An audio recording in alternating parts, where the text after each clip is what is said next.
ಜೊಯ್ಡಾ ತಾಲೂಕಿನ ಶ್ರೀ ಕ್ಷೇತ್ರ ಉಳುವಿಯಲ್ಲಿ ಫೆಬ್ರವರಿ 4ರಿಂದ ಜಾತ್ರೆ ಪ್ರಾರಂಭವಾಗಿದ್ದು ಫೆಬ್ರವರಿ 15ರವರೆಗೆ ಜಾತ್ರೆ ನಡೆಯಲಿದ್ದು ಫೆಬ್ರವರಿ 13ರಂದು ಮಹಾರಥೋತ್ಸವ ನಡೆಯಲಿದೆ. ಉಳವಿಯ ಚನ್ನಬಸವೇಶ್ವರ ಮಹಾರಥೋತ್ಸವ ಫೆಬ್ರವರಿ 13ರ ಸಂಜೆ 4 ಗಂಟೆಗೆ ನಡೆಯಲಿದ್ದು ರಥೋತ್ಸವದ ನಿಮಿತ್ತವಾಗಿ ಭಕ್ತರು ಹರಹರ ಮಹಾದೇವ ಎನ್ನುತ್ತಾ ಸಾವಿರಾರು ಚಕ್ಕಡಿ ಗಾಡಿಗಳು ನಿಧಾನವಾಗಿ ಉಳುವಿಯತ್ತ ಸಾಗುತ್ತಿವೆ. ಶ್ರೀ ಕ್ಷೇತ್ರ ಉಳುವಿ ಪುರಾಣ ಪ್ರಸಿದ್ಧ ಕ್ಷೇತ್ರವಾಗಿದ್ದು ಇದಕ್ಕೆ ಸಾವಿರಾರು ವರ್ಷಗಳ ಇತಿಹಾಸವಿದೆ. ಬಸವಣ್ಣನ ಭಕ್ತರು ಜಾತ್ರೆಗೆ ವರ್ಷವೂ ಎತ್ತುಗಳನ್ನು ಕಟ್ಟಿಕೊಂಡು ಜಾತ್ರೆಗೆ ಬರುವುದು ಇಲ್ಲಿನ ಸಂಪ್ರದಾಯವಾಗಿದೆ.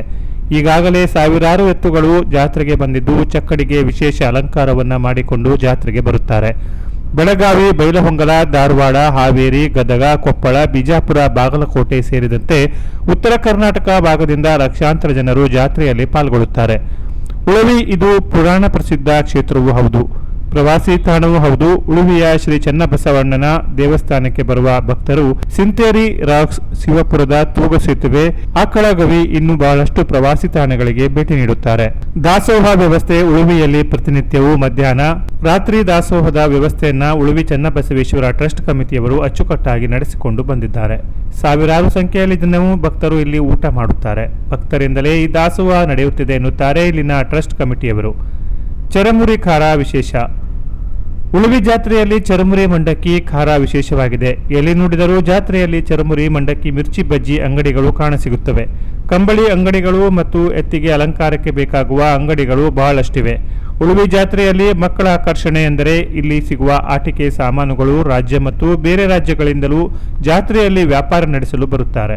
ಜಾತ್ರೆಯಲ್ಲಿ ಲಕ್ಷಾಂತರ ಜನರು ಬರುವ ಕಾರಣ ಉಳುವಿ ದೇವಸ್ಥಾನದ ಹಿಂಭಾಗದ ಗದ್ದೆಯಲ್ಲಿ ಹಾಗೂ ಕಡಗರ್ಣಿ ಮೈದಾನದಲ್ಲಿ ವಾಹನಗಳ ಪಾರ್ಕಿಂಗ್ ವ್ಯವಸ್ಥೆ ಮಾಡಲಾಗಿದೆ.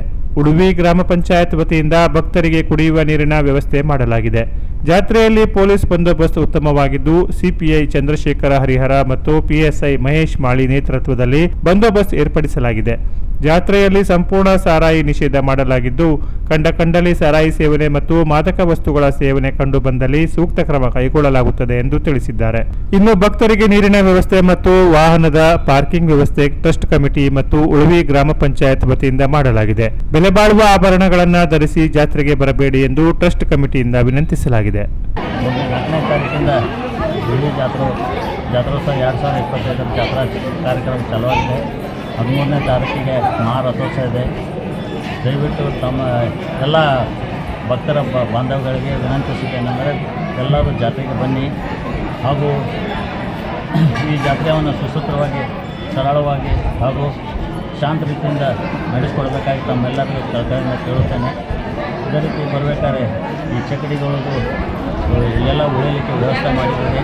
ಚಕ್ಕಡಿ ದನಗಳಿಗಾಗಲಿ ಬಡಿದು ಅಥವಾ ಸರಳಾಗಿ ಪಾಪ ದನಗಳು ಮೂಗು ಪ್ರಾಣಿಯವು ಅವಕ್ಕೆಲ್ಲ ಕಾಪಾಡಿಕೊಂಡು ಇಲ್ಲಿ ತೊಗೊಂಡ್ಬರ್ಬೇಕಾದ್ರೆ ಬಸವಣ್ಣನ ದರ್ಶನ ಮಾಡಿಸ್ಬೇಕಂತೇಳಿ ಕಳಕಳಿಯಿಂದ ಎಲ್ಲ ರೈತ ಬಾಂಧವಗಳಿಗೆ ವಿನಂತಿಸುತ್ತೇನೆ. ಈ ಕಾರ್ಯಕ್ರಮವನ್ನು ನಮ್ಮ ಉದ್ಘಾಟಕರಾಗಿ ಈ ರಥೋತ್ಸವದ ನಮ್ಮ ಶ್ರೀ ಅರವಿಂದ್ ದೇಶಪಾಂಡೆ ಅವರು ಬರ್ತಿದ್ದಾರೆ 14ನೇ ತಾರೀಕಿಗೆ 13 ತಾರೀಕಿಗೆ. ಆದ ಕಾರಣ ತದ್ಭಕ್ತರು ಎಲ್ಲ ಸಹಕರಿಸಬೇಕಾಗಿ ಕಳಕಳಿಯಿಂದ ವಿನಂತಿಸುತ್ತೇನೆ. ಇಲ್ಲಿ ಪರಿಸರ ಹಾಳಿ ಮಾಡಬಾರ್ದು ಅಂಥೇಳಿ ಕಳಕಳಿಯಿಂದ ಕೇಳ್ತೇನೆ. ಅದೇ ರೀತಿ ಪ್ಲಾಸ್ಟಿಕ್ಕು ಹಾಗೂ ಎಲ್ಲ ರೀತಿ ಒಂದ ಕಡೆ ಎಲ್ಲರೂ ಹಾಕಬೇಕು. ಪ್ಲಾಸ್ಟಿಕ್ ನಿಷೇಧವನ್ನು ನಮ್ಮ ದೇವಸ್ಥಾನ ವತಿಯಿಂದ ಮಾಡಿದೆ. ಪಂಚಾಯತ್ ವತಿಯಿಂದನೂ ಪ್ಲಾಸ್ಟಿಕ್ ಹಾಗೂ ಸರಾಯಿ ಎಲ್ಲ ನಿಷೇಧ ಮಾಡಿದೆ. ದಯವಿಟ್ಟು ಯಾರ್ಯಾರು ಏನು ಮಾಡಿದರೆ ಅಂತಂದರೆ ಕಾನೂನು ಕ್ರಮ ಜರುಗಿಸೋಕೆ ಹಿಂದೆ ನೋಡೋದಿಲ್ಲ. 4/2/2025 ಜಾತ್ರಾ ಮಹೋತ್ಸವ ಪ್ರಾರಂಭವಾಗಿದೆ. 13/2/2025 ಮಹಾರಥೋತ್ಸವ ಇರುತ್ತದೆ. ದಯವಿಟ್ಟು ಎಲ್ಲ ಭಕ್ತಾದಿಗಳು ಬಂದು ಚನ್ನಬಸವೇಶ್ವರ ದರ್ಶನ ಆಶೀರ್ವಾದವನ್ನು ಪಡೆದುಕೊಂಡು ಪುನೀತರಾಗಬೇಕು.